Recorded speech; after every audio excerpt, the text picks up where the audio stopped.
You know how sometimes you can instantly despise someone just as quickly as you can fall in love with them? Maybe it's the same chemical reaction, just in reverse. I work as a mid-level manager for a chain of big box stores. I don't have any direct reports since my role focuses on dealing with external contacts, so what happens inside the store doesn't really affect me much. That's why, when I started dating Tiffany, one of the sales associates, I didn't think much of it. I wasn't her boss, so there was no scandal. We didn't make a big deal of it, but we didn't hide it either. And in a place like this, where gossip spreads like wildfire, especially among the women, everyone found out pretty quickly. We'd been together for a year, and we're even talking about getting married. Honestly, if Tiffany hadn't told one of her coworkers in confidence, it might have stayed under wraps a lot longer.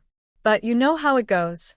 Confidence to one friend, who tells another, and soon the whole female staff knows. Our relationship was great. We hardly ever fought, and we were intimate almost every night. Tiffany was gorgeous, pretty face, killer body. She always came in about an hour before me and left an hour earlier, so we didn't have much overlap at work. Everything was going smoothly until Chase came along. He was hired to work in the warehouse, unloading trucks, stocking shelves, that sort of thing. At first glance, he seemed completely ordinary, athletic build, average face, taller and broader than me. But he was a relentless flirt.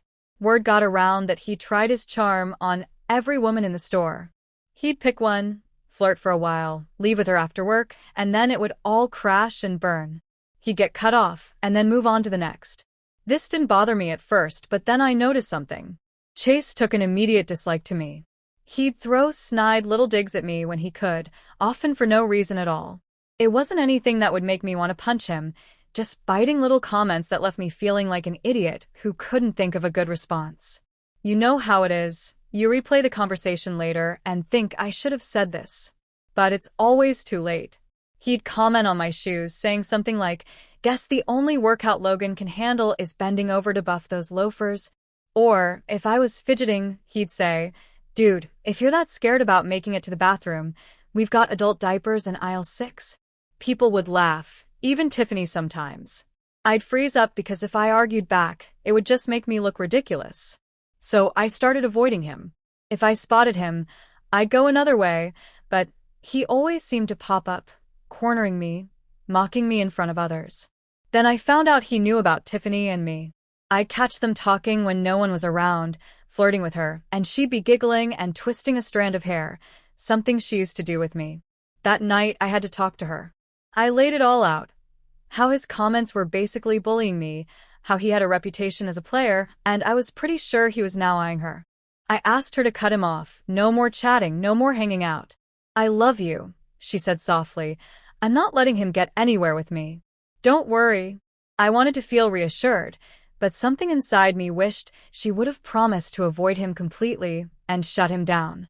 The next day, I saw them talking out on the main aisle, far from her department. She was laughing, and I could tell from her body language that she was into him. Her feet were pointed towards him, her shoulders were back, and she was holding her wrist like she did when she liked someone. She wasn't touching him, but the signs were clear. It made me sick. Later that day, I saw them chatting again, 3 different places, always far from her department, always with the same flirtatious vibe. I tried talking to her that night, but she denied everything, telling me she hadn't even spoken to him. I could have confronted her with what I saw, or with the security footage, but I knew it wouldn't change anything.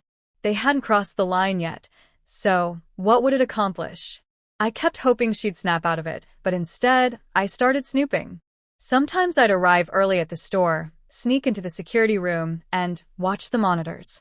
I'd check if Tiffany was with Chase.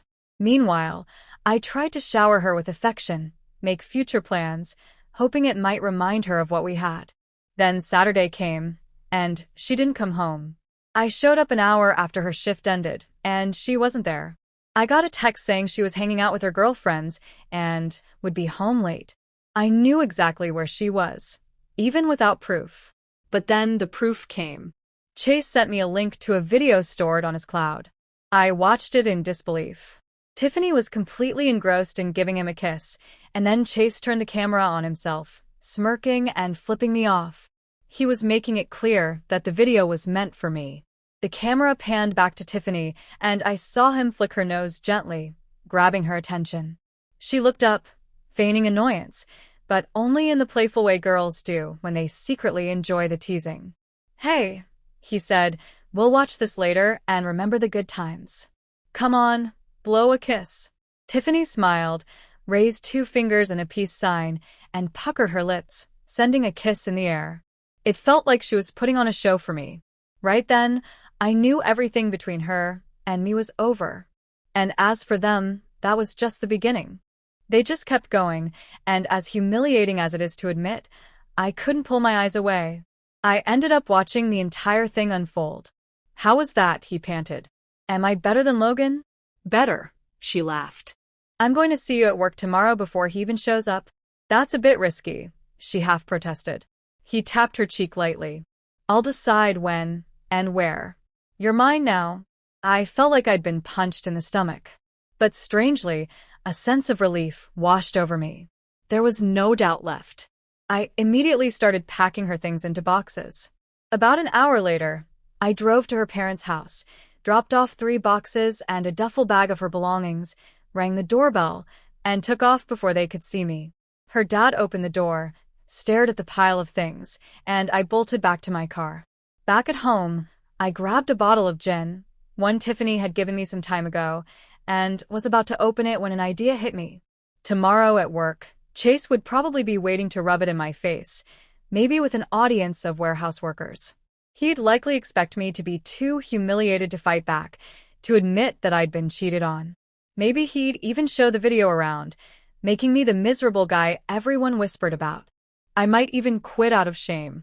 But the plan I started forming wouldn't let go.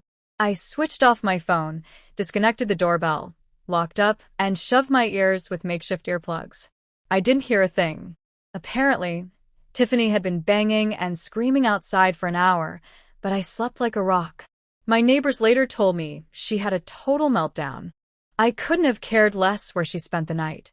The next morning, I parked a block away from work, walked in with a paper bag under my arm, and sure enough, there was Chase near the entrance, surrounded by a few warehouse guys and some of the female staff, all eager to see how I'd react. I decided to give them a show. "Hey, Chase," I called out, forcing a big smile. "Thanks, man. "You really saved me a lot of hassle. Here, take this, have a drink. You can even share it with my ex if you want." I pulled out the gin bottle. "This is from home, so no one can accuse me of stealing store merchandise." He blinked, confused. What?" "Dude, I've wanted to break up with Tiffany for ages," I said. "I felt guilty because she didn't give me a reason, but once I saw you hitting on her, I laid low, worried you'd back off if I confronted you. But you gave me the perfect excuse to break it off. Now I'm free. I owe you one. Seriously, I'm so glad you helped me out." He stared at me, squinting. "What are you talking about? What plan?" I acted shocked. "You didn't guess?" I basically turned a blind eye, hoping you'd give me a legit reason to dump her. Now I can walk away, and no one can call me the bad guy. She cheated. I'm done. End of story. The people around us, warehouse staff, sales associates, were watching, some snickering, others wide-eyed. Then I spotted a coworker of his holding a phone with a distinct case, frozen on the explicit video. "Oh hey," I said, noticing. "Did everyone see that famous clip? Mind if I take a look?" The coworker froze, and before he could react, I grabbed the phone, trembling with adrenaline but pretending to be calm. I selected several files from the video folder, hit send to all contacts, and tapped OK. Then I saw my mistake. "Wait, oops, looks like I hit the wrong button. Let me just..." I hit play. Chase's triumphant moment turned into a disaster. As the video started playing, people crowded around. A few female employees gasped, horrified. "You sent that to all his contacts," one of them cried. "That means my husband too," another groaned. "Oh my God, my husband's in his contacts too." Within minutes, 5 women were screeching and cursing both me and Chase. It turned out that in addition to Tiffany's video, the folder had footage of him with a bunch of other women, married women. Because of his job, Chase had access to everyone's phone numbers, including their spouses. So, loads of husbands and parents were getting an unpleasant surprise. Even if they didn't see it themselves, the rumors would spread. I didn't see Tiffany again until lunch. She looked pale, her eyes red from crying. When our eyes locked, I saw pure terror in hers, not fear of me, but fear of what was happening to her life. People were giving her space, except for a few other women who were in full meltdown mode because their husbands had received the videos. By lunchtime, word spread that Chase had been jumped by some thugs and really beaten up. Once he gets out of the hospital, it's likely he won't be coming back. Broken bones take time to heal. Meanwhile, a few sales associates came in wearing heavy makeup, but it couldn't hide the deep sadness in their faces. It was stark against their tired eyes. Thanks for listening to my story. Feel free to share your thoughts, or maybe let me know how you'd have handled it differently. If you enjoyed the story, hit the like button and subscribe for more. Until next time, take care.